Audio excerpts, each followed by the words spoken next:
Good evening. I will call the regular Oak Ridge City Council meeting for May to order. We are glad that you're here this afternoon or this evening with us, whether it's in person or online or on TV. Tonight, our invocation is going to be led by Pastor Rosie Rivera from Grace Lutheran Church. And then our Pledge of Allegiance will be led by members of the Atomic City Aquatic Club, Avery Fisher, Amelia Carroll, and Mackenzie King. So if everyone would please stand.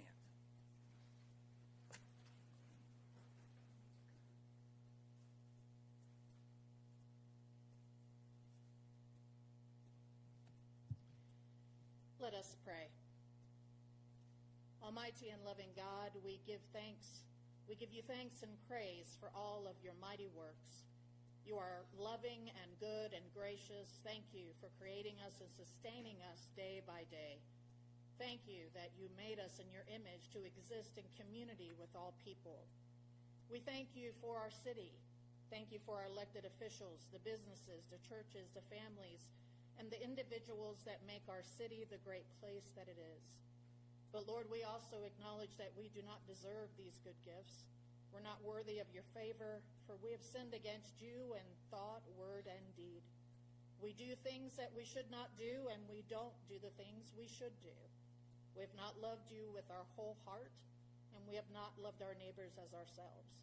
Gracious God, we ask for your forgiveness, and that you give us hearts of obedience. Grant that our city would be known as a righteous city, a city of peace and hope, a city of happy homes, a city that welcomes the stranger, a city that cares for the needy, a city that defends the innocent from evildoers. We pray that you would be glorified tonight through the decisions of this city council. We pray that we would have the eyes to see how our lives are all connected and how our common good is upheld when we listen and respond to those most vulnerable among us. We pray that your kingdom come here in Oak Ridge as it is in heaven through your power working in each of these servants. May your truth be revealed. May your light shine brighter. May the voices of those most silenced be loud and clear. Defend their causes, O God, through this governing body tonight. We pray for wisdom, for strength, for courage to do what is right and good for all citizens.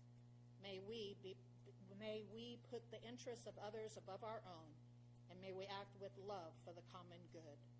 May we be good neighbors, recognizing your image in every person here. We thank you again for this council, our mayor, our city staff, first responders, hospital staff, and all of those who work to make this place we call home such a wonderful city. We ask all this in the name of Jesus Christ our Lord. Amen. Thank you, Pastor Rivera. All right, ladies.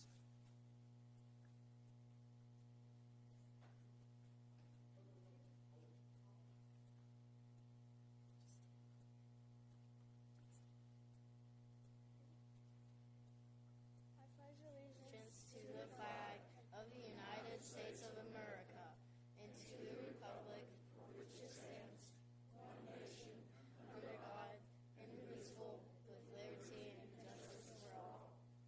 And before you leave, let's see. Why don't you tell us your name? No. Beside you. Mateo. And into the microphone there. Into the microphone. Mateo. Mateo. Thank you, Mateo. I didn't recognize you. Thank you all for being here. Come back and see us. Thank you.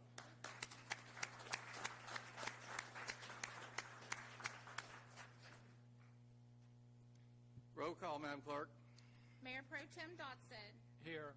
Councilmember Gleason. Here. Mayor Gooch. Here. Councilmember Hammond. Here. Councilmember Hensley. Here. Councilmember Hope. Here. Councilmember Smith. Here. All right.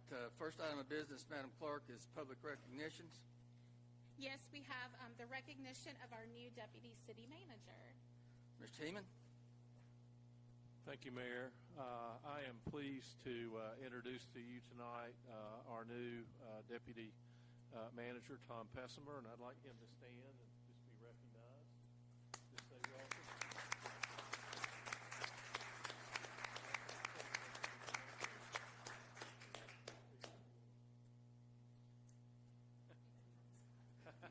Got to earn your pay. Well, why not? Yes.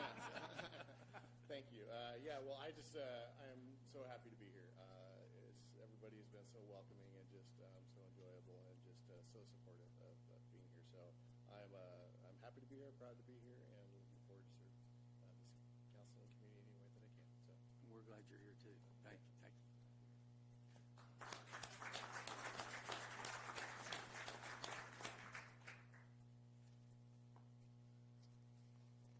Next item of business, Madam Clerk. A proclamation honoring Johnny Moore on the occasion of his retirement as the federal manager of Oak Ridge National Laboratory. Moved and seconded. All those in favor indicate by saying aye. Aye. And Madam Clerk, if you please read the proclamation into the record. Whereas Oak Ridge is home to the Oak Ridge National Laboratory, which is the premier research institution pursuing breakthroughs in cutting-edge scientific discovery that benefit the entire nation. And whereas Johnny O. Moore is retiring after having been the federal manager at the Oak Ridge National Laboratory site for 17 years. And whereas Mr. Moore has faithfully served his nation and his state for 40 years, rising to the highest level of civilian federal service, the Federal Executive Service. And whereas Mr. Moore, as a senior government official, has received numerous awards of distinction, culminating in the honor of a Presidential Rank Award, all during his tenure in Oak Ridge. And whereas Mr. Moore led the unprecedented growth and advancement of several United States Department of Energy missions in Oak Ridge during his tenure, resulting in substantial economic growth and prosperity in Oak Ridge and throughout the state of Tennessee. And whereas Mr. Moore ensured that highly complex Department of Energy operations in Tennessee were carried out in a manner that prioritized the health, safety, and welfare of the citizens of Oak Ridge and our surrounding areas. And whereas Mr. Moore distinguished himself as a champion of science education and led efforts to recruit, develop, and employ in Oak Ridge the next generation of researchers who will help solve our greatest scientific challenges. And whereas Mr. Moore set a profound example for others to follow in partnering with the City of Oak Ridge in our efforts to make Oak Ridge a destination of choice. And whereas Mr. Moore is the leader of whom Oak Ridge is most proud, and he should be recognized for his outstanding and noteworthy career as a public servant. Now therefore be it resolved by the Council of the City of Oak Ridge, Tennessee, that in recognition of his distinguished contributions to the Oak Ridge community, the City of Oak Ridge hereby pays tribute to Johnny Moore on the occasion of his retirement and celebrates his numerous accomplishments and contributions to Oak Ridge and to our nation. Mr. Moore, would you come forward? And I know that there are several of your colleagues from the Department of Energy that are here for this, and I'd just like for them to come forward too as we present this proclamation.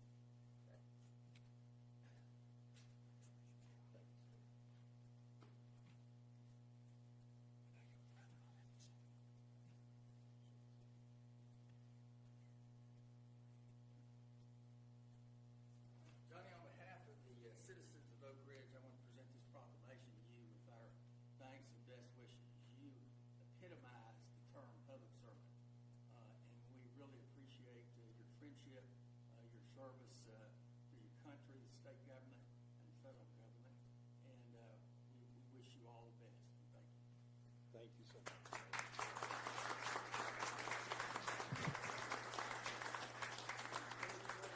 You would do the honor and recognize the colleagues that are here. Anything else you'd like to say?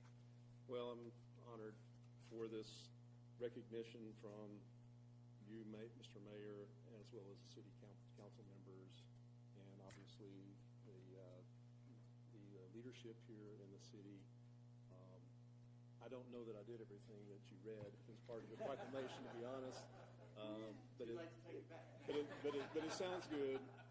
I think you all know me over the years that I've always believed in partnership, collaboration, and trying to work on problems and come to a rational resolution of that with all my partners back behind me from both the other programs and as well as our contractors here too. So thank you so much for this recognition.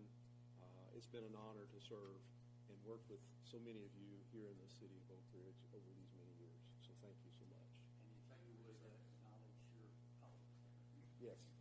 So we have leadership both from the laboratory, leadership from my 12 office, Teresa, leadership from Office of Environmental Management, Jay, and Steve also from the West Side office. So, yes, Director Steicher. It's going to make you, sir. Okay. Thank you, sir. Thank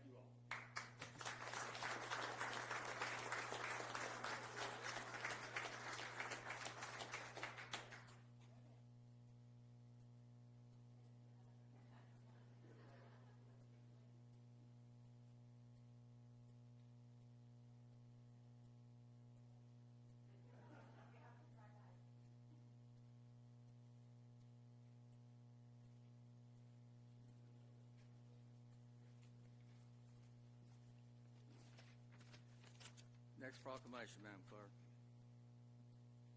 A proclamation designating May 12th through 18th, 2024 as Police Week and May 15th, 2024 as Police Memorial Day. Move to approve. Moved and seconded. All those in favor indicate by saying aye. Aye. There are none opposed. Madam Clerk, as is our usual practice, I'd like for you to read this proclamation in the record, please.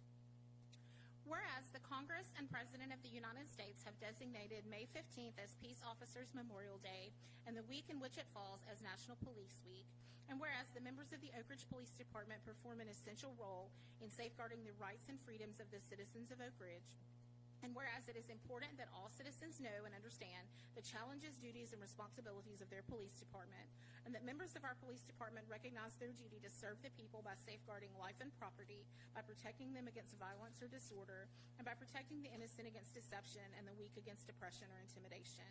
And whereas the men and women of the Oak Ridge Police Department provide a vital public service unceasingly. And whereas the Oak Ridge Police Department has a long-standing tradition of holding a Peace Officer Memorial Service on or around May 15th each year. And whereas the Police Department plans to hold an in-person memorial service at 9 o'clock a.m. on May 15th, 2024. Now, therefore, be it resolved by the Council of the City of Oak Ridge, Tennessee, that the week of May 12th through 18th, 2024, be proclaimed Police Week in the City of Oak Ridge, Tennessee, and that all citizens observe this week to commemorate police officers past and present who, by their faithful and loyal devotion to their responsibilities, have rendered a dedicated service to their communities. And be it further resolved that Wednesday, May 15th, 2024, be proclaimed Police Memorial Day in honor of those peace officers who have lost their lives or have become disabled in the performance of their duty. Chief Smith, if you come forward, and Mr. Hope is going to present the proclamation on behalf of the city.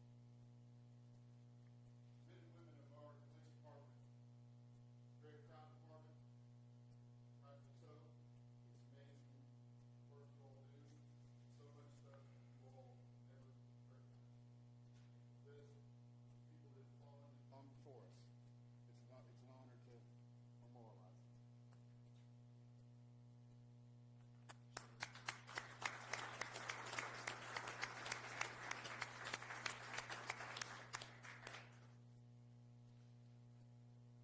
Next proclamation, Madam Clerk. A proclamation designating May 19th through 25th, 2024 as Public Works Week. Moved and seconded. All those in favor indicate by saying aye. Aye.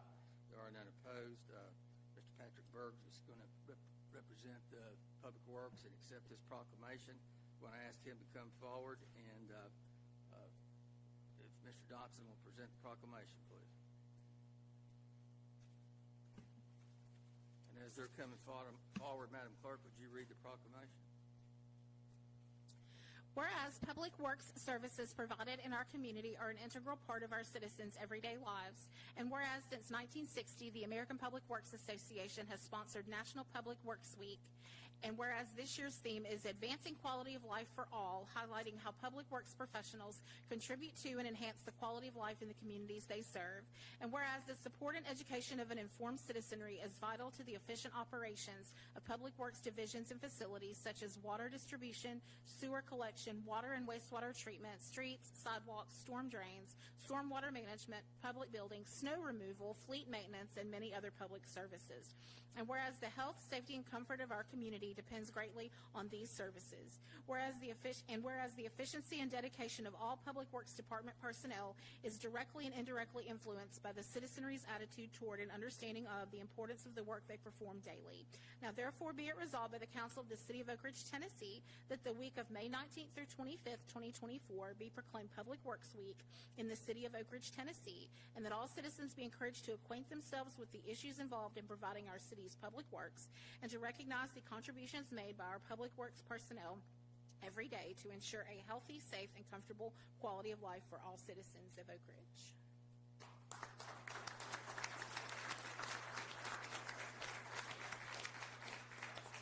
Thank you, Mr. Berg, and thank you to all your employees. Next item of business, Madam Clerk. Under elections and appointment, the next item is elections and appointments. We have some elections to fill vacancies on city boards and commissions. Your first vacancy is going to be on the Anderson County Economic Development Association Board.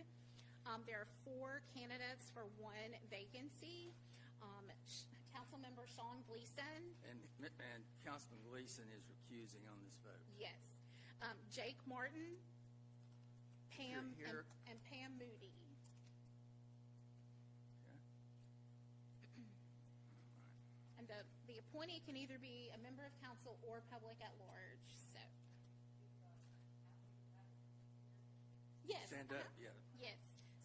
So they're Sean Gleason, Jake Martin, and Pam Moody. Oh, I'm sorry, Ms. Moody. Please stand. Okay. Thank you. Okay, and you're going to vote for 1.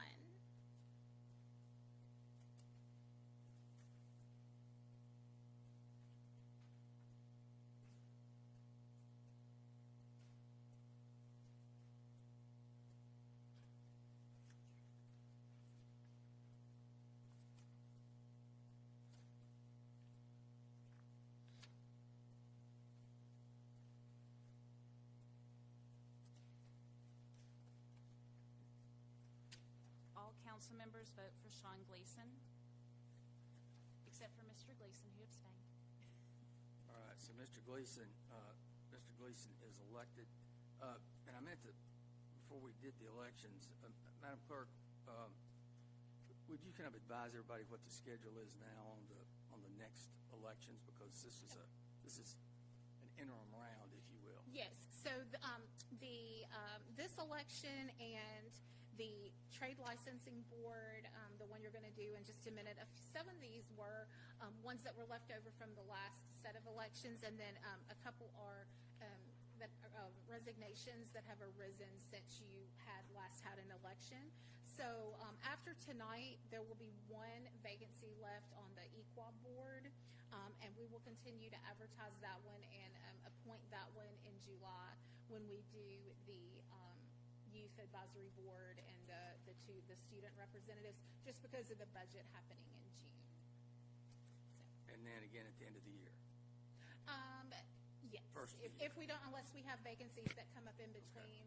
Okay. The city attorney and I are going to work together. We've got some straightening out of some terms to do due to the COVID, the extra year for COVID. So we'll be working on that once we get everybody appointed. Then we can work on those terms, getting those straight. Right, and Yes. would you introduce the candidates? Yes. So the next election is for the Convention and Visitors Bureau. We have 1 hotel representative that's up. We'll do that one in just a second. But for the 1 at-large position, we have 4 candidates. We have Tiffany Cordazo. Cortazo. Okay. Sorry about that. Jake Martin, Pam Moody, and Shelby Sharp. Okay. Shelby, if you'll stand up, please. Okay, thank you. And you're going to, unfortunately, just vote for 1.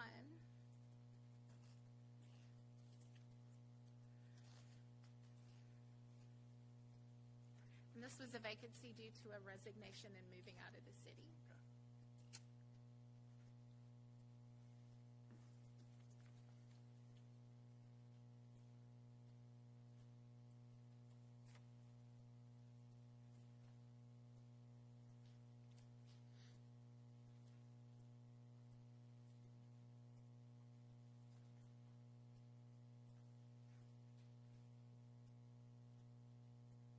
Councilman Hammond votes for Cortazo. Councilwoman Smith votes for Moody. Councilman Hope votes for Cortazo. Mayor Gooch votes for Cortazo. Mayor Pro Tem Dotson votes for Cortazo. Councilman Hensley votes for Martin. And Councilman Gleason votes for Cortazo. So Tiffany Cortazo's won that election. All right, congratulations, Ms. Cortazo.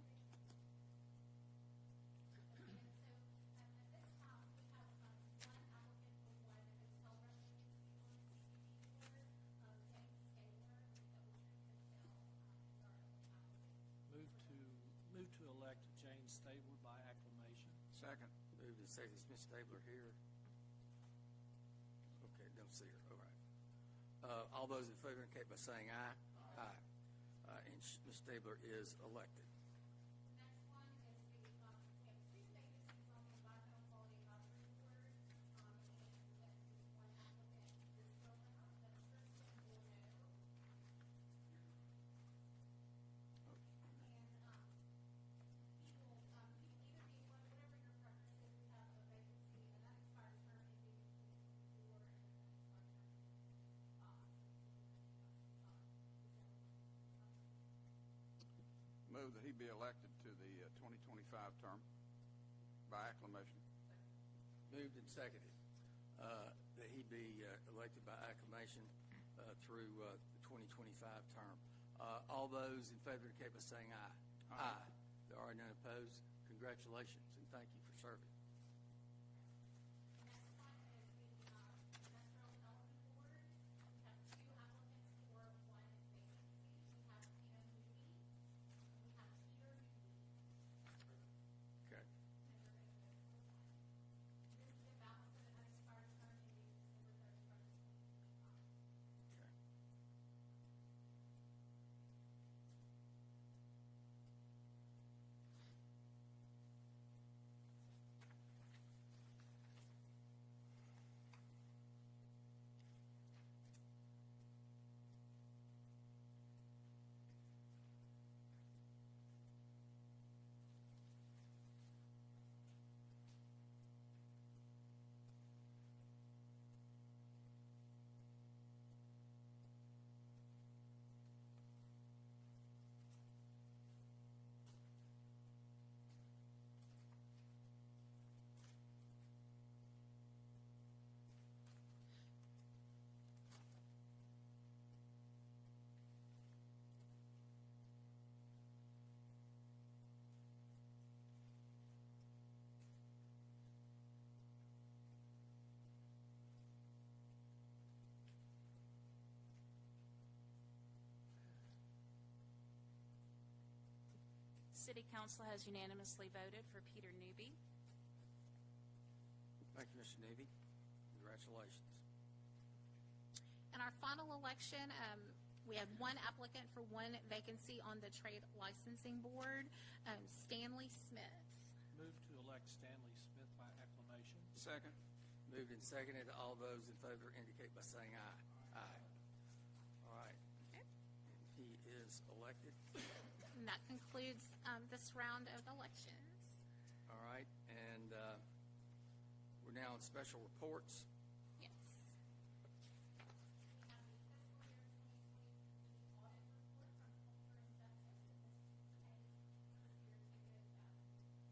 Ms. Hayes, always good to see you. Thank you.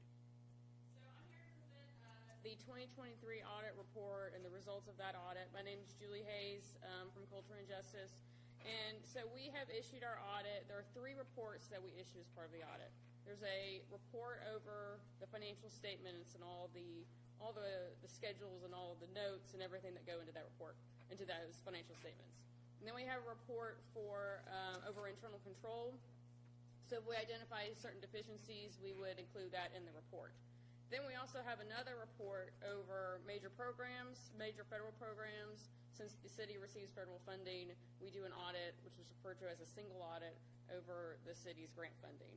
So each of those 3 reports, there were no issues identified, no findings. They were clean, unmodified opinions, so no issues noted. The other thing I wanted to discuss briefly is there's 2 reports that you should have received. One of them is our standard communication to City Council and to the Budget and Finance Committee. And this just is required communications that describe the kind of what we do as part of the audit and just certain information. I'll highlight a few things from that report, from that letter. So we audited the city as of June 30th, 2023. Our audit was issued April 15th, 2024. There are certain funds that we do not audit. The ones relating to the schools is not part of our audit. Those are audited by a separate CPA firm. Our responsibilities as the auditor is to form and express an opinion on the financial statements, and then management's responsibility is to oversee that, is to prepare the financial statements and to oversee that, and then council's responsibility is to oversee that process, which is why I'm here tonight. So the timing of our audit did change. Typically we try to issue by the end of December or in January. The audit didn't get completed until April, and the reason for that, it was just delays due to the system conversion of the general ledger to Kayenta during the year, which just caused some time delays and why we were late in getting the audit completed. So our firm and our engagement team was independent of the city, which is what allows us to do this audit.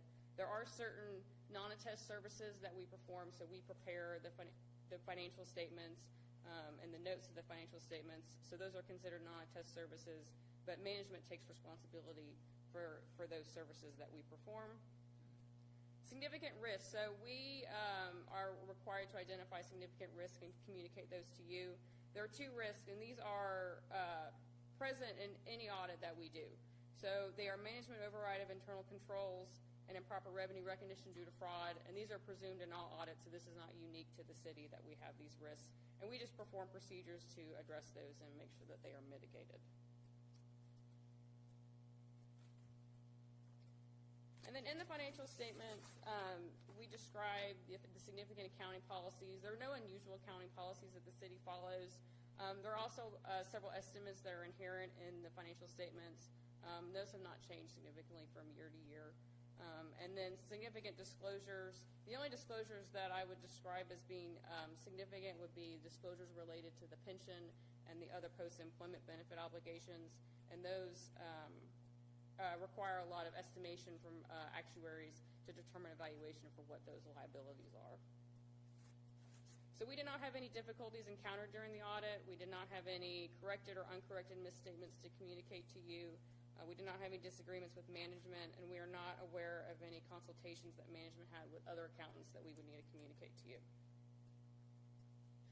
So that's the bulk of the letter that the initial letter for our required auditor communications. There's another letter that's also provided which describes internal control issues that we've identified. And these internal control deficiencies are things that do not rise to the level of being included in our audit report, but they're just information that we feel like needed to be communicated to management and to council. And those related to, but all 3 of those related to either timing of, because we were delayed in completing the audit and having the general ledger closed out in a timely manner. And then also something that we've discussed with management and I believe has been discussed with the Budget and Finance Committee relates to a requirement from the state that the emergency communication district, the budget be performed at a line item level instead of at a total level for budgets, for budgeted expenditures. So that's something that's been communicated with management, and they're aware of how to proceed with that going forward. So that's the results of our audit, the required communications that I'm required to provide to you. So I'm available if anybody has any questions. Otherwise, we appreciated doing your audit this year and being able to provide this service for you all. Thank you. Ms. Smith, as Chairman of the Budget and Finance Committee, do you have any comments or questions? Well, I'd like to thank Ms. Hayes for the good work that you've done for us, your professionalism over the years that Coulter Justice has done our audit. It's been a good relationship, and we appreciate you. Thank you. And I believe that we have, in fact, in the Budget and Finance Committee discussed the items that required attention, and so we're moving forward to address those. Very good. Any other member of council wishing to ask Ms. Hayes a question or make any comments? If not, I would just reiterate our thanks for you and the Culture and Justice. You all are real professionals, and we appreciate your service. Well, thank you very much. Thank you. You all have a good evening.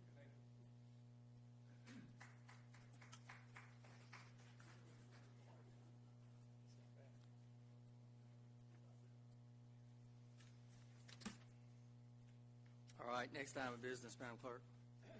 Next item is the City Attorney Evaluation Committee report and recommendation. Mr. Hope. Yes, thank you. The City Attorney Evaluation Committee met. It's myself, Charlie, and Sean this year is on that evaluation committee. As chairman, we sit down and discussed. We've had several meetings with Ms. Rackert, and we'd come to the agreement after favorable evaluations by all on city council. With her length of service and just her knowledge within the legal department, we have unanimously voted to recommend the following amendments to the employment agreement. Extend the term by 1 year for a new end date of January 3rd, 2030, and then raise the base salary to $180,003.20. And then in light of the new base salary, we have deleted the automatic salary adjustment for cost of living increases that may apply to either the city manager's contract and or department directors.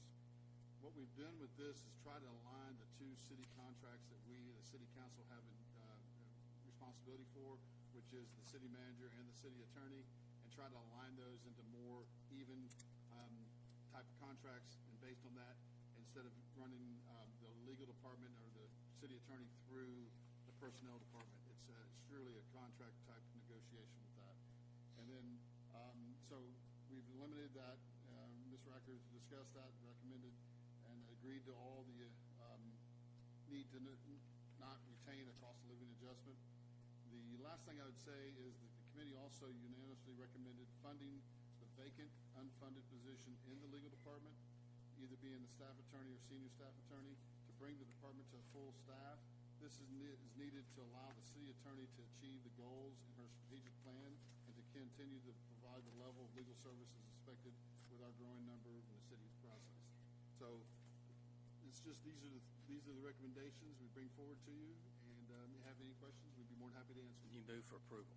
Move for approval. It's moved and seconded.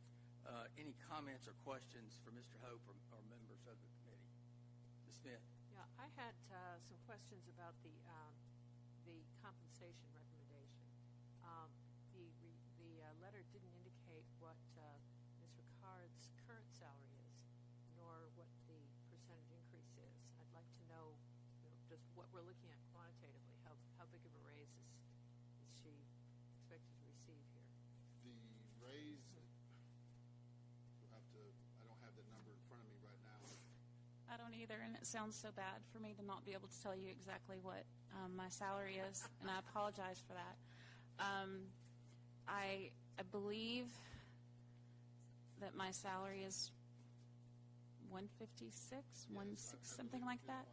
And what we did is we looked at what some other city attorneys in Tennessee that have in-house city attorneys, what theirs made, and their length of service and their experience level. And but to answer your question, percentage-wise, I think it is around 11.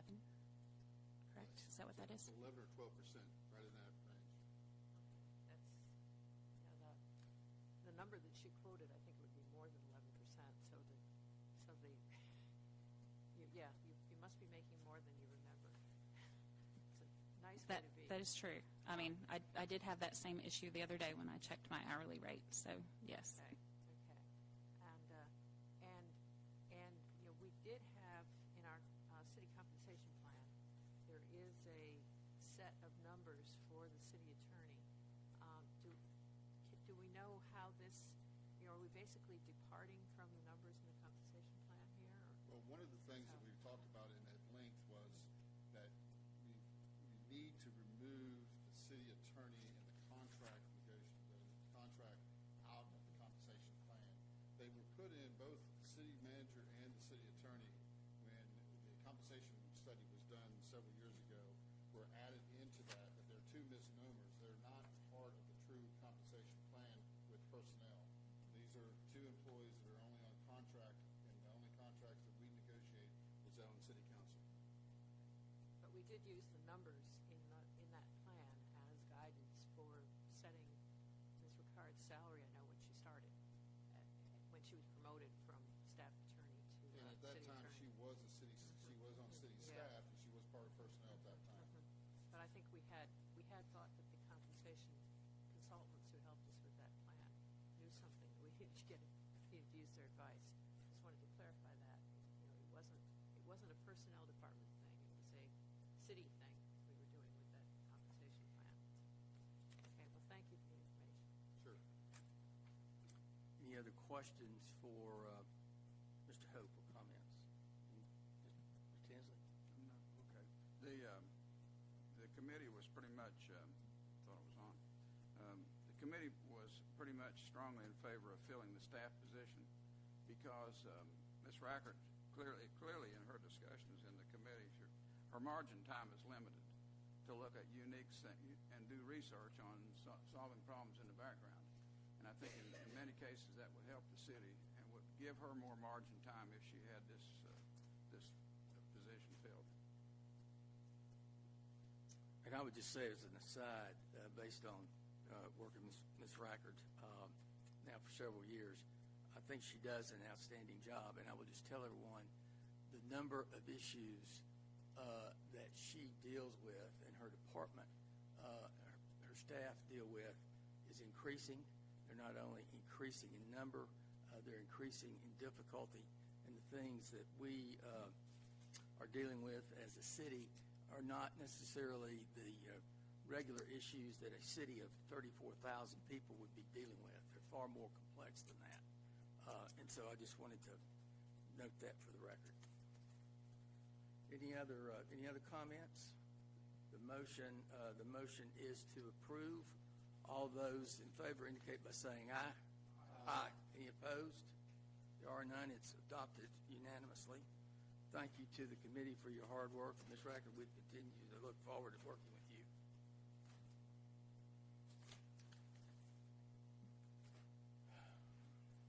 Next item of business, Madam Clerk. Next item of business is the consent agenda. Move to approve. Second. Moved and seconded. All those in favor indicate by saying aye. Aye. Are there any opposed? There are none. Next item of business, Madam Clerk.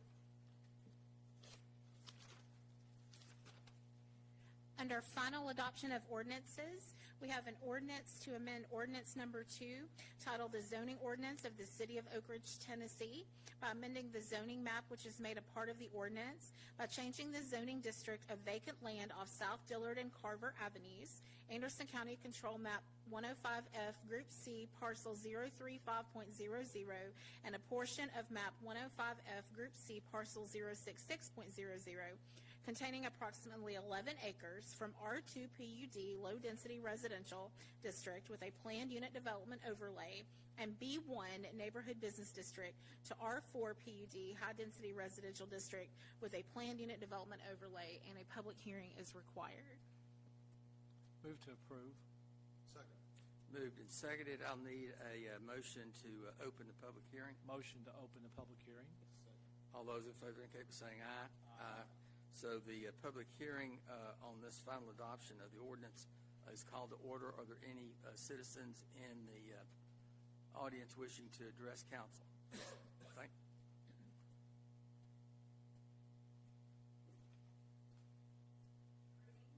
My name is Ebony Capshaw, and I live at 125 Spelman Avenue, Oak Ridge, Tennessee. With the Scarborough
will we lose our community identity or lose historic landmarks with the change in neighborhood demographics? We have housing challenges in the city, and as agreements are developed, decisions are made, be inclusive in upholding community interests, utilizing measures to engage like public surveys, online forums to capture input from all stakeholders involved. I'm here to ask that you consider the impact of this rezoning on this community and ensure that equality is promoted in opportunity, access, and outcomes for citizens in the Scarborough community. Thank you for the opportunity to speak and your consideration. Thank you.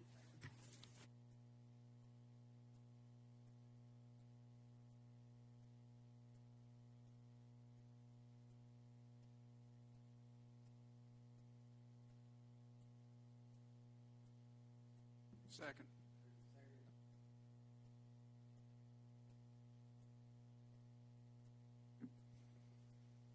Thank you, Mayor. Mayor and Council, the second reading of a rezoning request for the Scarborough property, the affordable housing property project, in Scarborough. This was approved, not unanimously, approved by Planning Commission.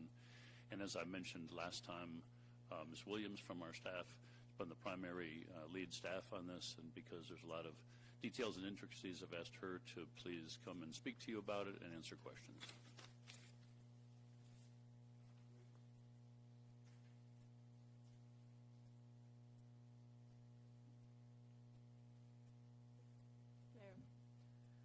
Do you mind if we could pull up the actual PUD preliminary master plan drawing? I think that's helpful in this case. Great, thank you. Okay, so as has been stated, this is second reading of this rezoning request of the piece of property on your screen here to R4B multifamily residential district with a PUD or planned unit development overlay. And what that means as a PUD is that the developer is required to bring a lot more information up front.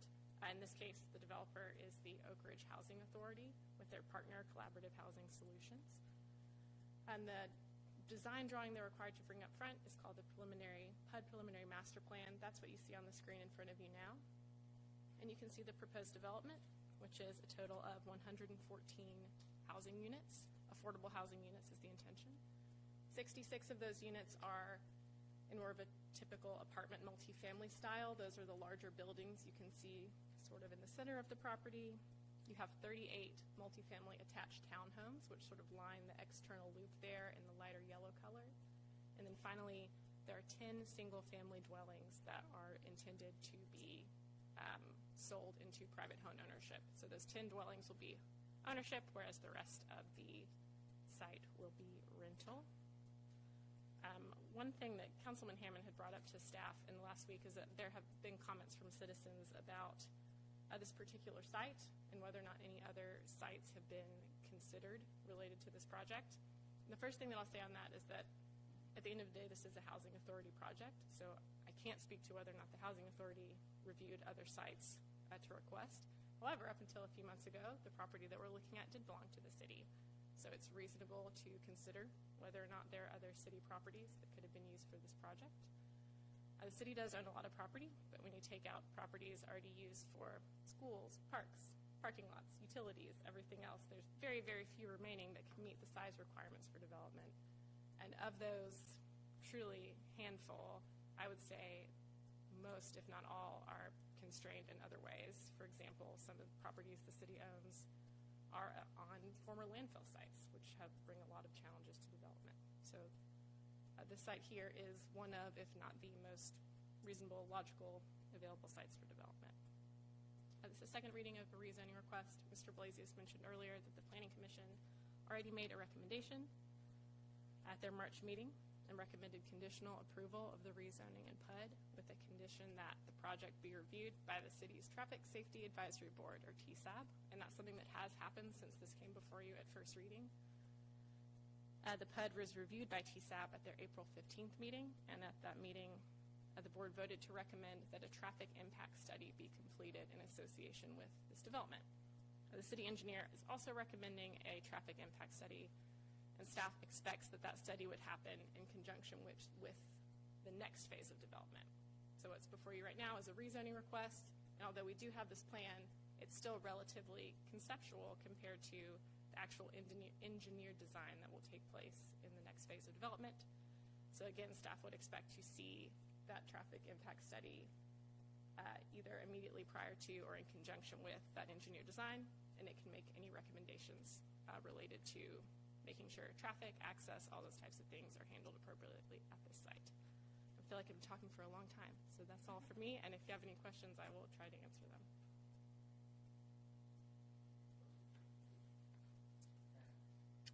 Couple things, just real quick, and then I'll be done. One, thank you for looking into the list. I didn't get the email, but my email has been acting up, and so I wasn't able to get to the actual sending me of those properties. So I appreciate doing that, but I'll be following up and looking at that. I did ask her to look at properties that could have been used, and so she sent me that this afternoon.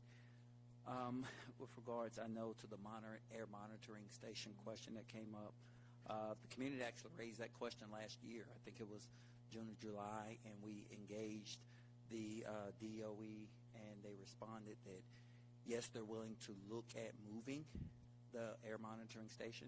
They would not get into where or how, because all of this is completely conceptual, and so they said that they will be in conversation with us at the point when we got to that point, and the community would be a part of those conversations, as well as a couple of the other ones that I'll note.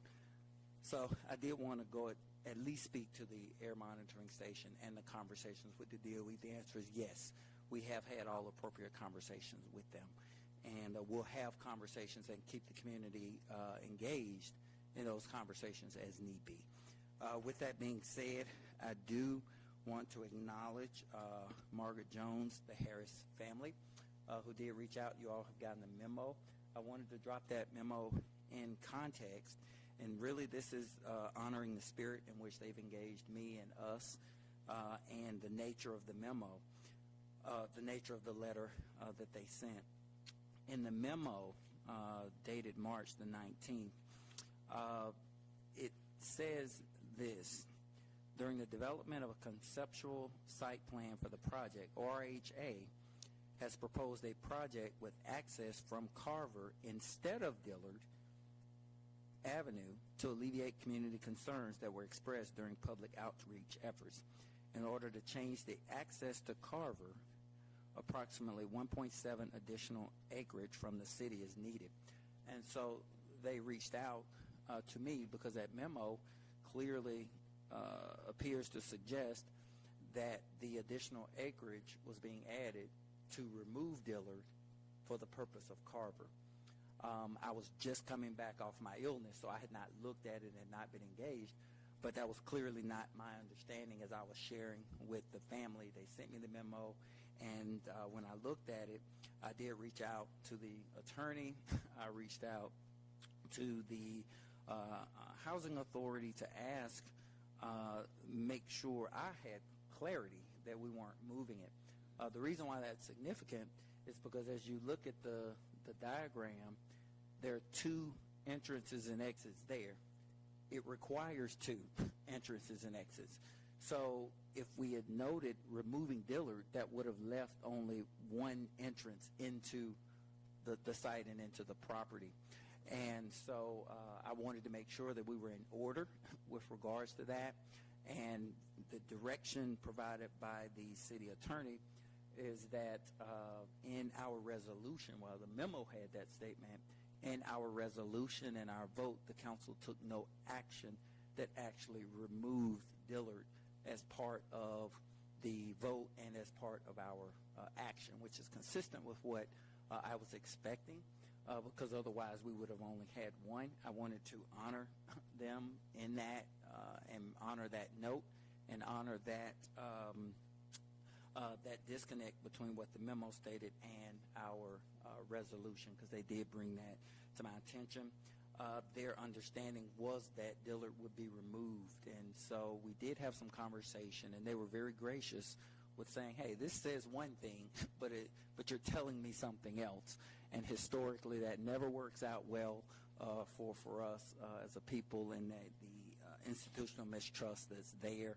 I understood that, and I'm eternally grateful for the way they engaged me.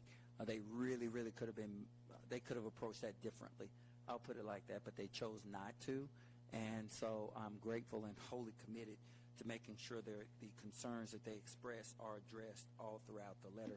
They even say it in the last, this last paragraph. We believe it is the desire of the city council members as well as our desire, including the Scarborough community and the Oak Ridge Housing Authority, to have a level of comfort with the redevelopment and to ensure that the necessities of men and women in need of low-income housing are also being met. And so that's the type of collaborative approach that they've had. And so for that reason, I want to absolutely make sure that those requests and the concerns are acknowledged.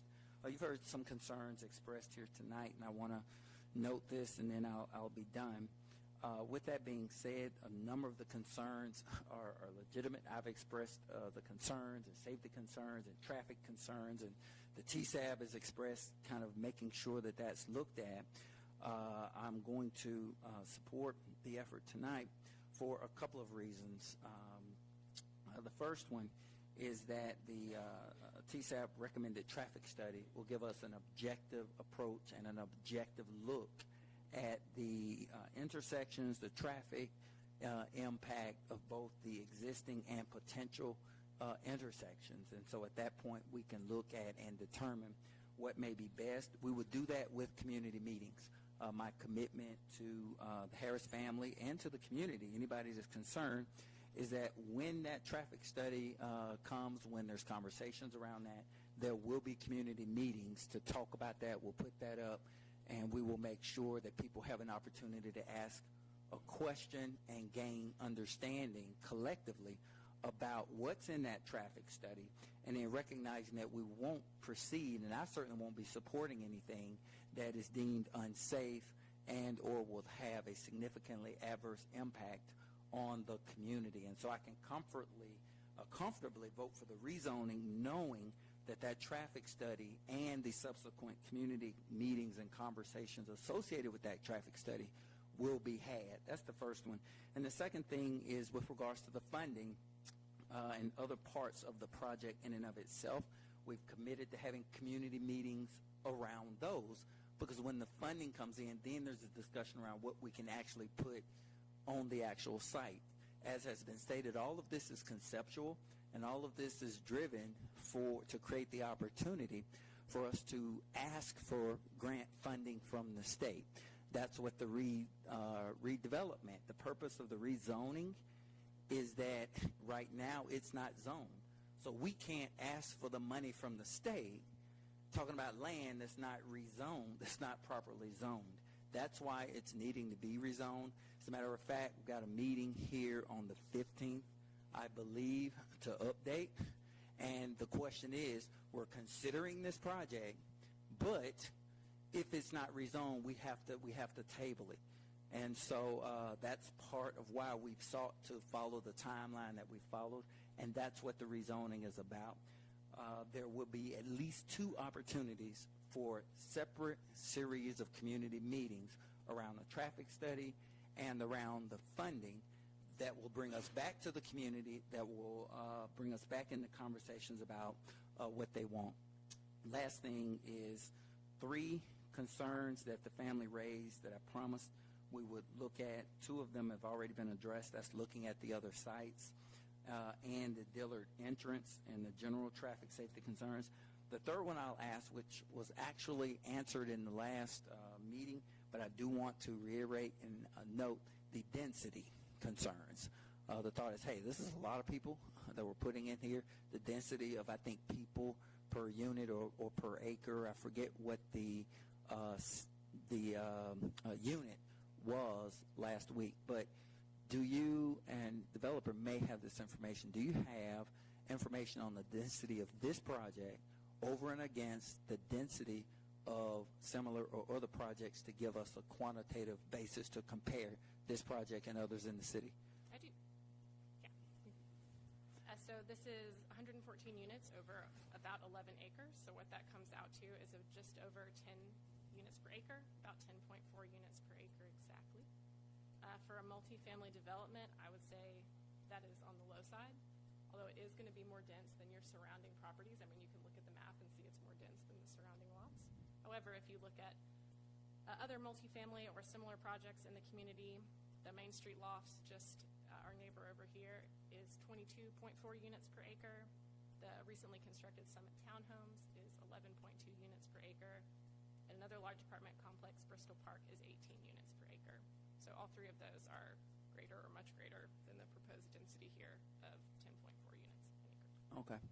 So thank you for that. And last thing I'll reiterate is it doesn't stop here with our vote tonight. This gets us the funding. There will at least be 2 other series of community conversations, traffic study, and the funding when it's appropriate. Yes, I have several comments. First, listening to the discussion about the air monitoring station, I'd like to make a suggestion to the Housing Authority and the neighborhood that I would assume, given my background doing environmental work, that the location of the air monitoring station is designed to provide a good representation of what people in the Scarborough neighborhood are exposed to. So it's supposed to be a good representative site. If it has to be moved, it would make sense to ask DOE to do monitoring at the new location and the old location for some period of time so that the numbers can be compared to provide confidence that the new location is truly representing the situation. So I suggest that if we get to that point, the neighborhood and the Housing Authority pursue that direction. The DOE folks who were here earlier have left, or we'd be able to ask them what they had in mind there. But that's something I'd recommend. A couple questions. There has been concern expressed about the South Billard access, and it's not clear to me. I know it's a secondary access. It's probably a glorified driveway, but it probably has traffic in 2 directions. We have a sense of what is at least currently anticipated for that route. I think based on the discussions that we had as part of the development process, what you're seeing right now would be a full in and out access, but relatively narrow in terms of pavement width. However, at the level that we're at with this rezoning, that can certainly change based on recommendations from a traffic impact study. This design is not, again, engineered. It's not a full design. So there's certainly opportunities to change that between now and construction. But you clarified what it's currently conceived as anyway. And one feature of this is the parking allocation for different allocations for the houses and the apartments.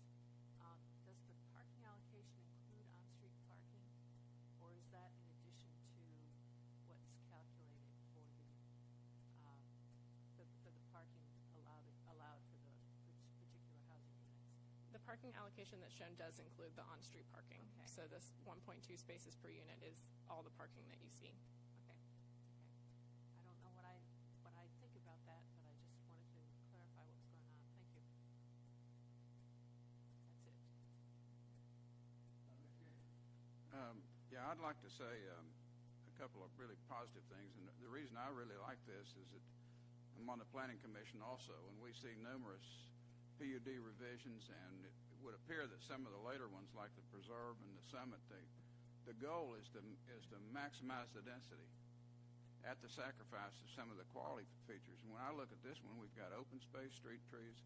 It's walkability. It has walkability, and it's also essentially a family-friendly layout with green space and trees. And so I really think it's an improvement over what we have been seeing in the last 3 or 4 years. Quick public. It's just acknowledgement on that one, and I just publicly want to acknowledge the developer because that was intentional. She cares about the community. We took community feedback, and there are a number of things that she opted to do that did not lend itself to optimal making the most profit. I think the most significant one is the community said they didn't want 3 levels. They were concerned about a 3-level, 3-story building right there in the community, and she willingly went to just 2. And she's noted that, hey, I'm having to really make my numbers work because of that. But that's just one of several concessions that she voluntarily made to honor the desires of the community. And so when you see those low density numbers, there's a reason for that, and part of it is honoring the feedback that the community said that they didn't want high rises there in the community. So thank you for that, and thank you. I appreciate it. Rochelle. Yeah, as another member of Planning Commission, one of the things that was very important is the safety of this development. And that came up several times. What are we going to do about the traffic going in and out? And we were actually told that we will have to have two entrances, or two exits if you want to call that. And going to the Traffic Safety Advisory Board, we want to do that to make sure it's safe. But also, I think we discussed a little bit about, are we going to be able to have the fire department go in there safely and be able to take care of any things like that should happen. And I think we were assured on a lot of those discussion points that it will be a safe development. And again, some of the things that Mr. Hensley said about making it an attractive and safe development, I think that's really important. So, we're looking forward to taking some of the advice from Traffic Safety Advisory Board. Hopefully they will come back and they will tell us that it is a safe place and those entrances and exits are appropriate for this development. All right. Any other questions? The motion is to approve the rezoning on second reading, and we're on the board.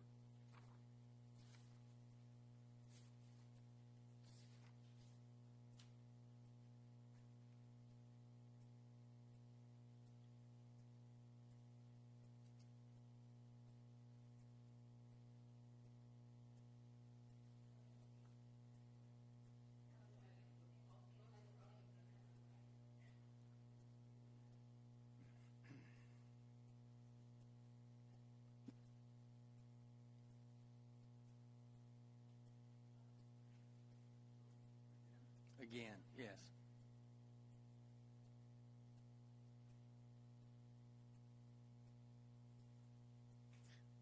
Ayes 7, no nays, and it is approved on second reading. Ordinance is approved on second reading. Next item of business, Madam Clerk. Thank you, Ms. Williams. An ordinance to submit a change to the city charter to the qualified voters in accordance with Article 11, Section 9 of the Tennessee Constitution as a home rule municipality, to amend City Charter Article 1 titled Elections, to amend Section 4 titled Nonpartisan City Elections, to add language regarding statutory compliance. Move to approve. Second. Moved and seconded. Ms. Rackard. So this is second reading of the one charter amendment that was recommended by your Charter Review Committee. So they evaluated the city charter to determine if any changes needed to be proposed for compliance with state law. That was their sole purpose. And the one change that that they came out and recommended is the one that pertains to the state law change that was made in 2021, I believe, regarding the elections of school boards. So the proposed language was just to add tag along to our existing code language or charter provision that says that all of our elections will be nonpartisan, to add unless state law requires otherwise. And that way, should the state change their laws in the future, we will still be in compliance. Questions for Ms. Rackard? Seeing none, we're on the board, and the motion is to approve.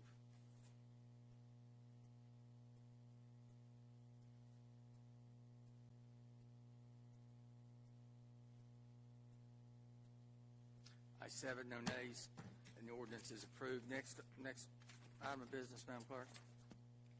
An ordinance accepting certain infrastructure at the preserve at Clinch River, formerly Rarity Ridge, in Subarea L for perpetual maintenance by the city. So moved. Moved and seconded. Yes, sir. Yeah, so this is a section of right-of-way that seems to have been gotten left out over the years with several different developers. There's about 1,000 feet that's west of Broadberry. It's part of Rarity Ridge Parkway. The section east of it got platted previously, but for some reason through the development, this section of right-of-way had been left out. And so we took the opportunity when Smith Built was getting ready to redo some parcels on their commercial site to ask them to add this into that right-of-way acceptance so we could connect the East Rarity Ridge Parkway to Broadberry and kind of complete that gap at one point. So that's what we're asking for here. There's about 1,000 feet of road right-of-way and a little bit of storm drainage associated with that. Questions? Seeing none, the motion is to approve, and we're on the board.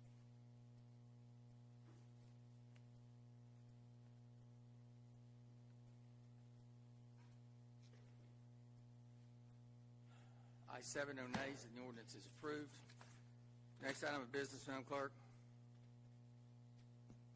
A resolution authorizing the purchase of UtiliSuite mapping and staking software from Central Service Association, Tupelo, Mississippi, for use by the Electric Department in the amount of $107,533.60. Move for approval. Moved and seconded. Mr. Cross?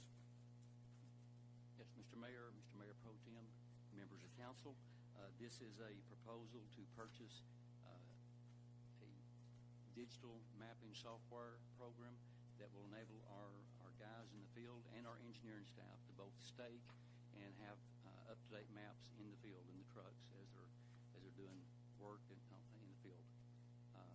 We looked at 3 different proposals, and this is the one that's recommended. It's also the cheapest of the 3 of the 2 that were evaluated as the finalists. Did a big improvement for our electric system. Questions for Mr. Cross? Seeing none, the motion is to approve. Ms. Smith? Yeah, just a comment. I was given all the technology that we've acquired over the last few years. I was surprised that you didn't have this kind of technology yet. Yes. So I'm glad we're going in that direction. Thank you so much. Motion is to approve, and we're on the board.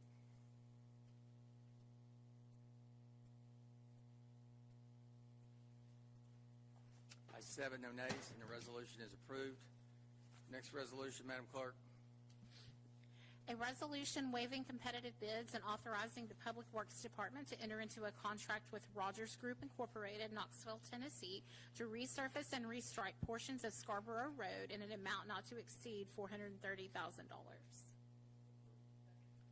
Moved and seconded. Mr. Flynn?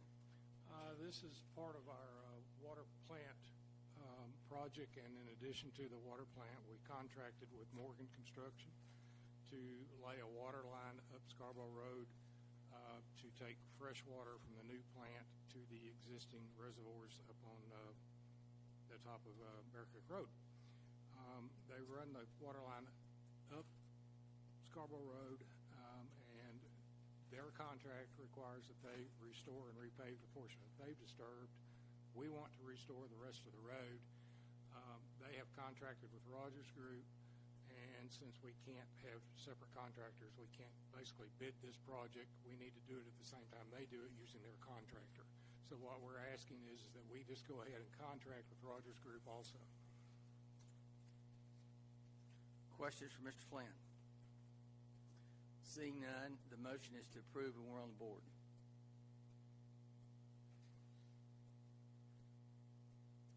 Ayes 7, no nays, and the resolution is approved.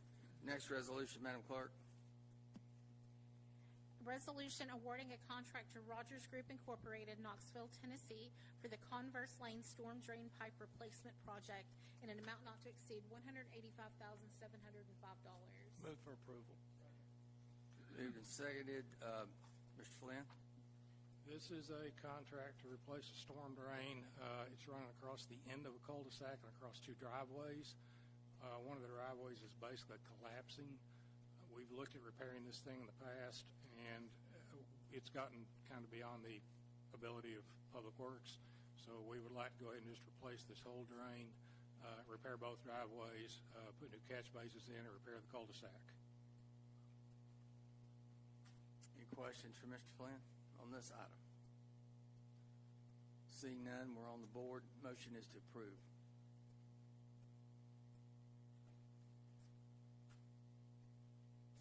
Ayes 7, no nays. The resolution is approved. Next resolution, Madam Clerk. A resolution awarding a contract to Brabston Trucking Incorporated of Knoxville, Tennessee, for the Emory Valley Road Storm Drain Replacement Project in an amount not to exceed $348,125. Moving and seconded. Mr. Flynn?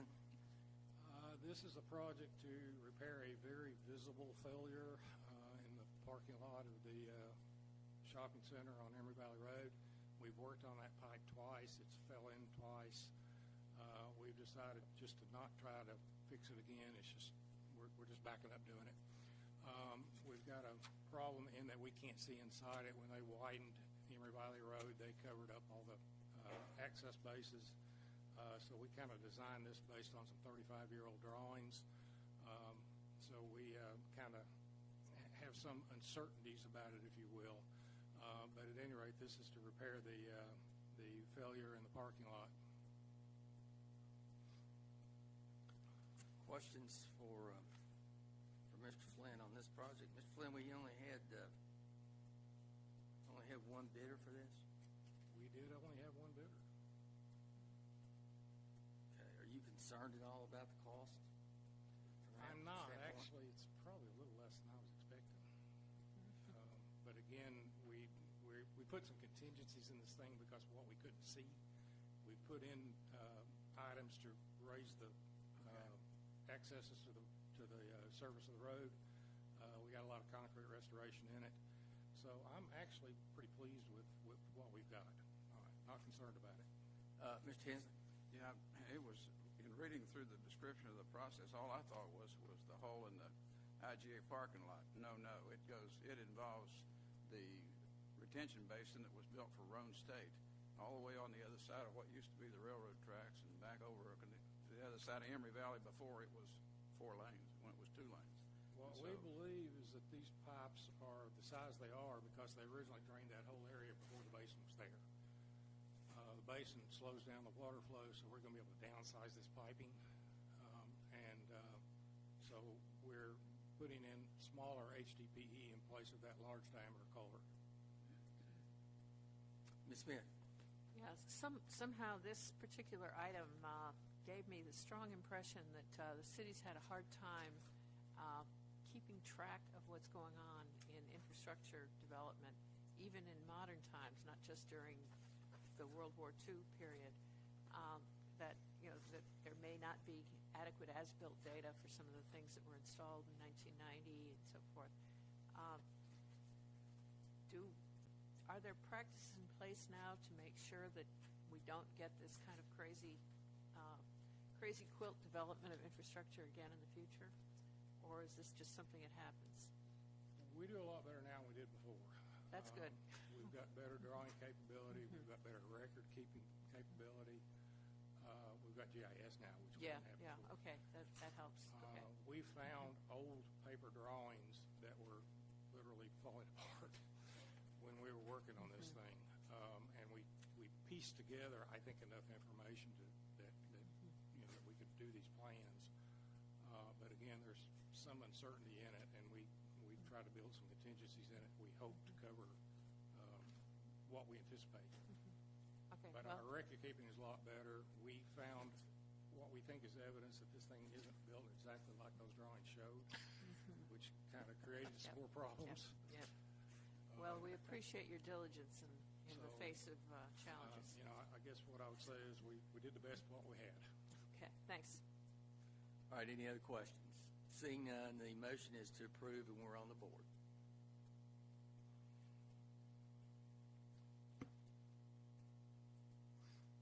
Ayes 7, no nays, and the resolution is approved.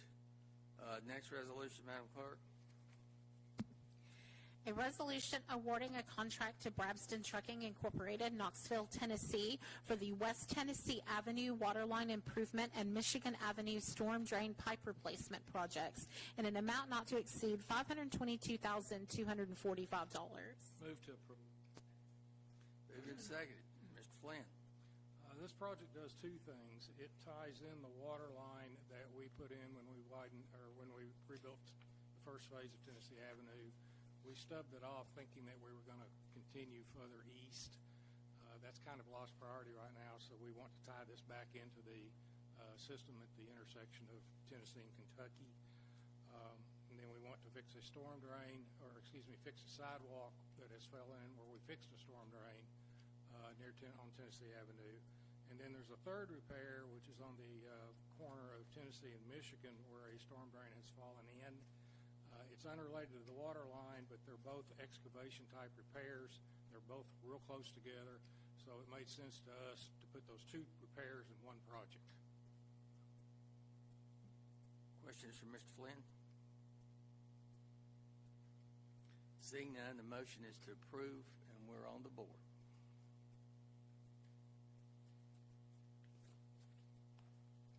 Ayes 7, no nays. Resolution is approved.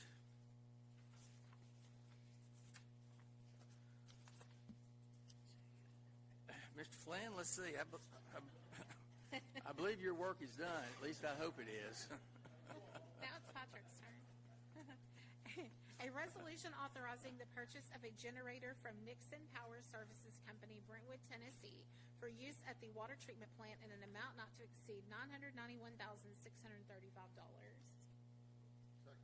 Moved and seconded. Mr. Berg. Yes, this is a replacement of the generator that's at the water intake site. The current generator was sized for the intake pumps. Obviously, we are building a new water treatment plant at the site. Larger power demands, a lot more need. Also, the generator at that site is quite outdated. It requires servicing from a vendor in Atlanta, which means in an emergency, we don't have the ability to get them here quickly. This will be going to a generator that can be serviced by us and then by Nixon Power Services, who are in Knoxville, readily available. So there was only one bid for this generator. I'll note that. It came in right about where we were expecting. We were expecting about $1 million for the generator and barely under. But it is basically precisely the generator we did want to put in that location that'll fit the needs for both the new plant and the new intake site. And is this funding going to be partially or totally through ARPA? This will be totally funded through ARPA. This gives us the chance to expend the funds quickly in the timeline required. Okay. Great. Ms. Smith. Yeah, is this generator the only source of power for water pumping, or is there grid electricity involved also? No, this is the backup power source. Yeah, it'll typically have grid electricity. Okay, makes sense. Thanks. Mr. Hope. The old generator, is there any serviceable life left? Is it going to be sold for surplus? I mean, what will we do with the old generator? It will basically be scrapped. It's just it's at the end of its life, workable life. It Not is something we can just put over onto for blocks to be auctioned off. No, it's very outdated technology. How old is it? Gosh, I don't know off the top of my head the exact age, but I don't think they've put in that type of power since the 60s. So. It's old enough. Any other questions? Seeing none, the motion is to approve, and we're on the board.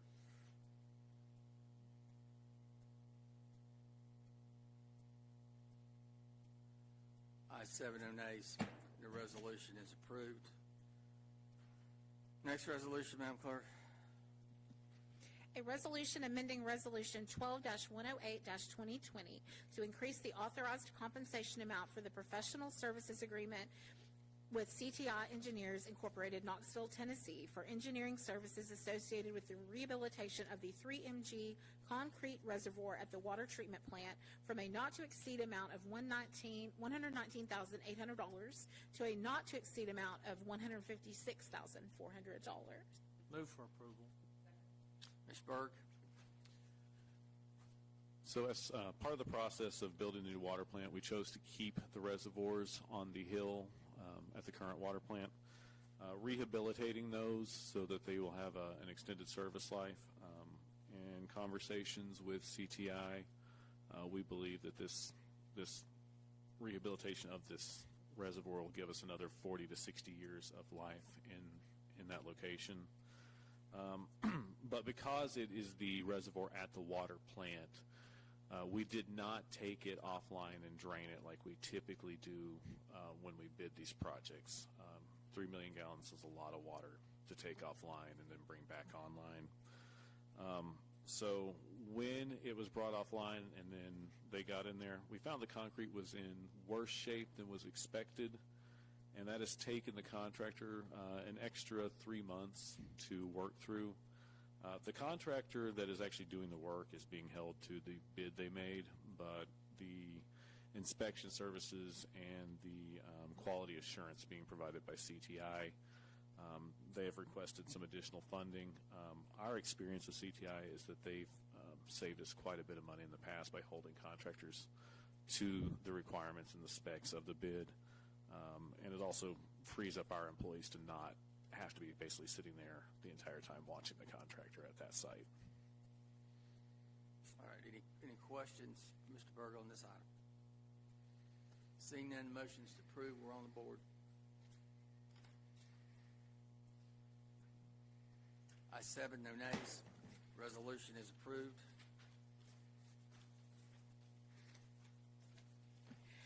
A resolution awarding a contract to FM Sylvan Incorporated, Knoxville, Tennessee, for the municipal building exterior ADA accessible ramp and stairs construction project in an amount not to exceed $125,230. Move to approve. Move to second, Mr. Berg. So this is a project to install a new ramp basically out in front of us. We went through the design process and came up with something that we feel is both functional and does not take away from the aesthetics of the building. So that design was put out, bid, came back fairly close to where we wanted. We have a contingency in there for $25,000 in case we get into the concrete and we have problems in the steps that were not anticipated. But the actual bid itself was $125,230. This is a project that was recommended by the ADA board, and it gives us a chance to really move forward with some of the desires of that. And when do you anticipate this project will start? June. Yeah, June. June. Yes. Okay. Thank you. Any other questions? Mr. Dodson. Yeah, just real quick, Patrick. I'm assuming you will have a door on that side similar to the one we have in the back where you can push the button and it will open. Is that correct? Yes. Thank you. Ms. Smith. Yeah, related to what things will work like during construction and after. First, I assume that during the construction process, the door over there, the other one down the corridor, will become the principal access to this side of the building. So people will go up steps and enter the building during the construction process. I can actually answer those questions for you. So we're going to use the State your name. Sorry, Jason Griffin. Okay. Thank you. We're actually going to use the administrative entrance just right over here. Yeah, that's. We're going to put up some security fencing around this area to keep the public from getting into the construction zone. And we will have plenty of signage that guides the public in through the building safely to make sure they know where to go. Okay, good. And during that time, of course, we'll still do like we do. Anybody that comes in that needs access wheelchair, we'll bring in through either UBO or through the entry for the employer. So. Okay, good. And second question relates to what happens after this, and that is, will the project rebuild steps in front of this door here, so that it will be a ramp entrance and steps similar to, but probably in much better condition than what we have now? Yes, the current steps that we have, the concrete is brittle and breaking away. Yeah. And that's one of the reasons why we put the contingency in it, because when they go to tear those steps out, we don't know what the foundation is going to look like underneath directly where the doors are. So that's one of the things that contractors that looked at the property said that we may run into an issue, and that's what the contingency is for. But we want to make sure that when we build the steps, we build them similar to like how we do at the UBO, nice, formed with skid pads to make sure people don't slip. The railing will all be redesigned to ADA standards. Great. Okay, thank you. Mr. Hammond. A couple quick questions. I know you're looking to possibly start around June, but how long is this project? About 30 days. About 30 days?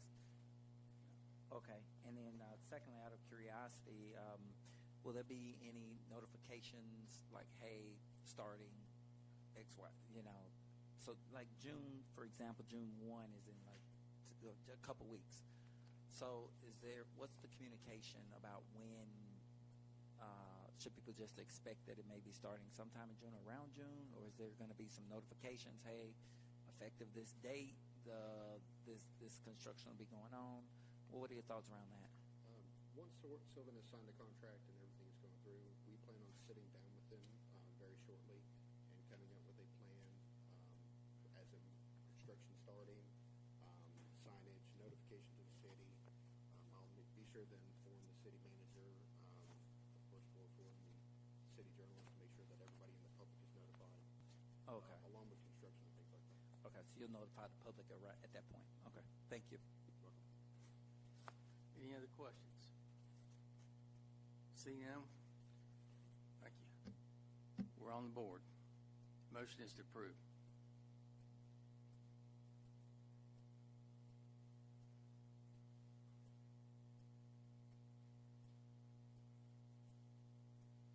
Ayes 7, no nays.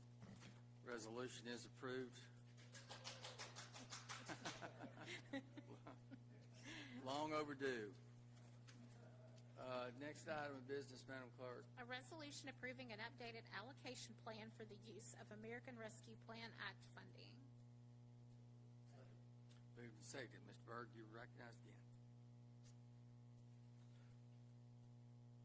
Okay, sorry. So obviously we've gone through a couple iterations of how we want to handle our ARPA funding. A couple of the primary constraints are that it has to be allocated by the end of this year, and obviously it has to be expended by the end of 2026. The expenditure is less of a concern, but making sure that our allocations are properly done has actually kind of led to some of the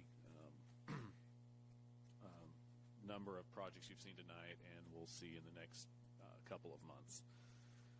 As part of that, I've worked with the city manager's office to make sure that we have allocated all of our funding. Our funding is coming from, yes, sir? No, go ahead. Our funding is coming from a variety of sources. We got obviously our direct federal allocation. We got our non-competitive portion from the state. We got portions from Anderson County and also portions from Roane County. Those have kind of been moving targets to make sure that what those can be spent on is what we are spending them on. At this point, everything is either designed and ready to bid or is in the final stages of design waiting for TDEC approval outside of a few smaller, very small projects that will be done in-house. What we're bringing to you now is basically a finalized plan showing how we will make sure that those funds are expended. Everything in here are things that we needed to do. We are very thankful for council support on the projects like the West Outer Line, the East Drive Line, those larger projects that this money has really allowed us to do. Several of the other projects which will be funded through this are things that we would have had to fund out of our Waterworks Fund or a different fund anyways. And we are, basically using these funds to go ahead and pay for those projects, and then we will work forward in the future using Waterworks funds to finish projects that may not have fallen into the timeline that ARPA allows us. I think we kind of walked through, and I assume you don't want me to read this whole memo. We walked through the changes that we made. I know there are some important priorities both to council and to the public that have moved around. We don't plan to abandon those priorities. We want to move forward with them. They're just going to be moved forward with city funds instead of ARPA funds. And what's the deadline for being able to draw down the ARPA funds, and what are the conditions on drawing it down? So they have to be obligated by the end of this year. They have to be drawn down by the end of 2026. Okay. Any additional questions for Mr. Berg? Seeing not, the motion is to approve. Ms. Smith? Yeah, I just wanted to comment that I'm glad that we're doing what we're doing with this money. One of the things I'm very aware of is that we don't have the ability to give any kind of a break to people who can't afford their utility bills. So using that federal money for infrastructure is infrastructure and a major benefit for our residents. They probably don't realize it. Thanks. All right, the motion is to approve, and we're on the board.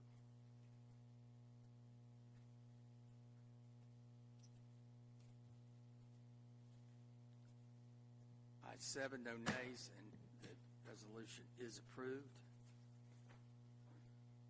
Thank you, Mr. Berg. Well done. Next item of business, Madam Clerk. Next item is appearance of citizens. All right, citizens shall be permitted to address council about matters that have not been on the formal agenda tonight. Any citizen wishing to do so will raise your hand, proceed to the lectern after recognition, state your name, address, and the purpose for your appearance before council. Your comments will be limited to 3 minutes and shall relate to matters of city business. They shall not generally result in formal response or action tonight because in most cases neither council nor staff will be prepared to respond effectively. However, I may answer the questions, direct the city manager to do so, or direct the city manager to request to work with the citizen to effect resolution of the matter. Statements that are purely political in nature will not be allowed, such as campaign speeches, announcements of candidacy for office, nor will announcements of a civic or social event that is unrelated to business. Are there members of the audience wishing to address council? Yes, sir.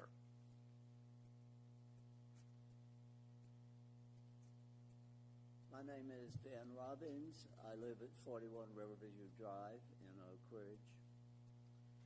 32 years ago, council appointed a task force to look at the question of having greenways in Oak Ridge and to come back with a plan a year later and a set of recommendations to have that happen.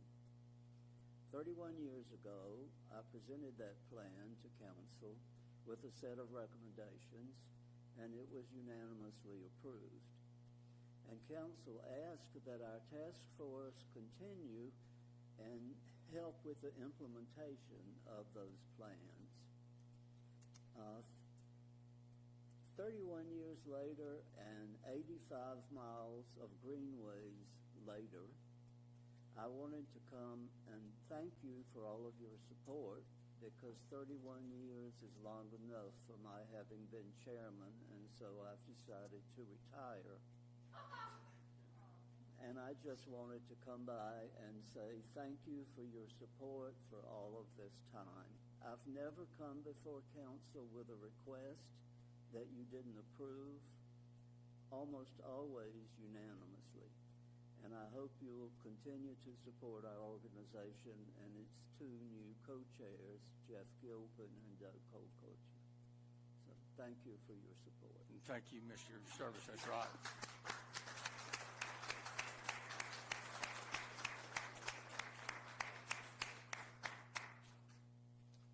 Yes, ma'am.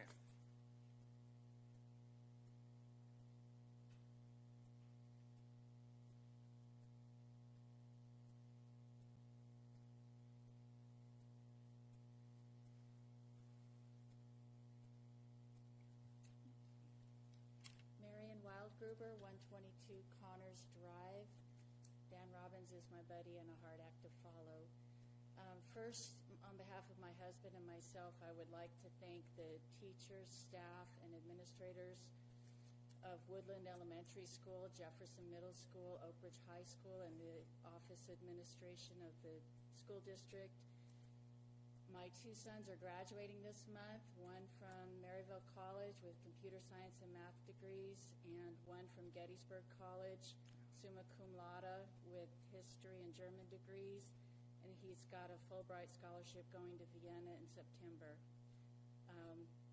We moved here because my husband got a job offer, but we would not have moved here unless the school districts had their excellent reputation as well. So we appreciate that.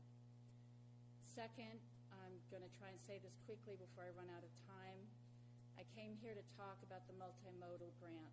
I've talked to you about this before, but as far as I know, it is still stuck in the mud. And Roger Flynn left, but I am still trying to get a response from City Council, our state representatives, Roger Flynn, anybody on where we are with our status. The last I heard, we are $400,000 down from the original plan with no way to get that money caught up. The signalization grant that got tied to is $500,000 down, and that's being covered apparently by federal funds. This is 9.5 years. I'm out of patience. I have tried to meet with city manager, with staff, with my church that I thought I'd be able to walk to because of a sidewalk and crosswalk promised to me from this grant 9 years ago. I have done everything I possibly could to work positively, proactively, building partnerships, and I am just absolutely finished. So if I haven't heard from somebody by next week when I come back from Gettysburg, where my son is graduating, I just want you to know that I'm going to be pursuing some kind of action, and whether it's against the city of Oak Ridge or transportation, Tennessee Department of Transportation, I don't know, because each one is blaming the other for all of the delays of 9.5 years. The guide dog I got to be able to walk to my church 9.5 years ago is 11, and that is just wrong. You guys have been talking about drain pipes and units density and all kinds of other things that have nothing to do with people. And I'm standing here as a person that represents people in Oak Ridge. At the same time that this grant came, y'all voted to end the stoplight camera contract, which would have provided millions of dollars to this community for sidewalks, bike paths, for pedestrians, kids on bikes, and people in wheelchairs. There's people in wheelchairs in this community, if you have not seen them, who are out in the streets in their wheelchairs because we don't have sidewalks. Shame on you.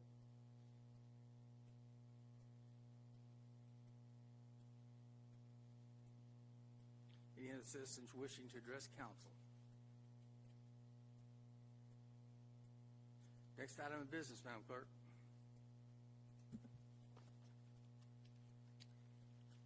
We have Announcements and scheduling. announcements and scheduling, yes. Are there any announcements, Mr. Hanson?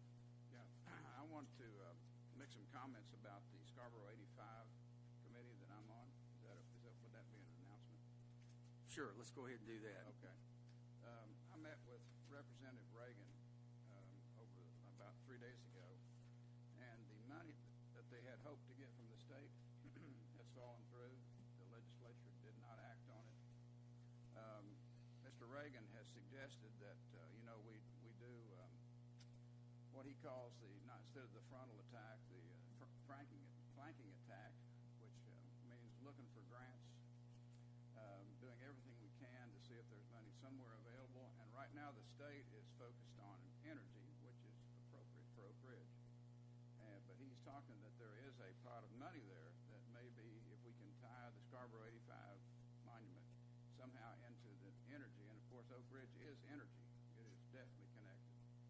And so, the city gave them $125,000, the county gave $125,000, and when that money currently is being used for the preliminary engineering and conceptual design and looking at all the electrical and the structural and what's involved there. But when that money runs out, it's dead in the water. And so I would like to, and I talked to Mr. Heeman today about possibilities about how the city might help, and maybe we can help by looking for grant opportunities, having somebody on the staff look at that, and then possibly put that on the next work session agenda or the next one after that. And so with your all's agreement, I would like to put this on the either the next work session, which is next Tuesday, which may be a little too soon, or the following month. We can do that. Okay. Mr. Hammond, you put that on your... Okay. Thank you. Thank you. Any other announcements of scheduling? Then we'll go on future briefings. All All right, let's move on to council requests for new business items or future briefings. Mr. Dawson. So, Ms. Wallgruber, you had a compelling argument there, and I agree with a lot of what you said. And I'm going to bring up something too. I don't know how to describe this, but driving down the turnpike, and I pass the First Presbyterian Church, and we have a sidewalk that comes out of Lafayette, stops there, and then it picks back up over at Donut Palace. It's a sidewalk to nowhere. And I have brought this up a couple of times in the past. So I don't see why we can't discuss this a little bit more with regards to primarily your request. But then this, I've seen people walk to that sidewalk, then walk through the grass, or with their wheelchairs, and they cannot go from there. They have to go out in the street and to catch that sidewalk up when it gets in front of Donut Palace, just down the road. I think something has to be done about this. And I don't know if this is TDOT, I don't know if this is the City of Oak Ridge. I just know that I would like to see that investigated along with some of the concerns that you brought up tonight. And if we can talk more about that, I would love to put that on our next work session to discuss what our options are with regards to both of those things. Any other requests for business items or future briefings? Seeing none, Mr. Heeman, your report? No report, just to say focused on the budget right now. Very good ECA meeting in Washington State and learned a lot there and made a lot of good contacts. Ms. Rackard, anything from you?